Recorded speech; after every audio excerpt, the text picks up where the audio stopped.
5. Consider the following three relations in a relation database: employee, brand, and own. Which one of following relation algebra expression returns set of all EID who owns all the brand? First on table की divide करेंगे brand की BID से, that is B1 and B2. Employee A1 ने B1 and B2 को both को purchase किया है, सो रो selected होगी. E2 ने B1 को परचेज़ नहीं किया तो रो सेलेक्ट नहीं होगी. E3 ने B2 को परचेज़ नहीं किया तो रो सेलेक्ट नहीं होगी. So E1 who purchase B1 and B2 and then projection होगा EID का, that is E1 who owns all the brand. So option number A is correct.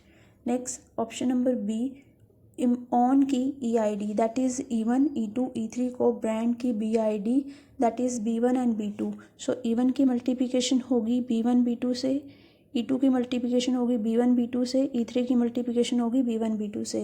And then subtract करेंगे on में है E1 B1, सो रो select नहीं होगी. E2 B2 रो select नहीं होगी. Then E1 B2 रो select नहीं होगी.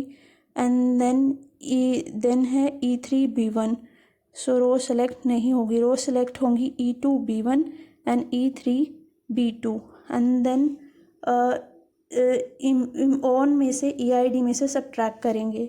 ऑन की EID है E1 E2 E3, that is subtract करेंगे तो E2 E3 सब्ट्रैक्ट हो जाएगी, दैट इज़ E1. प्रोजेक्शन के बाद E1 आएगा, that owns all the brand. So option number B is correct. Correct answer is A and B.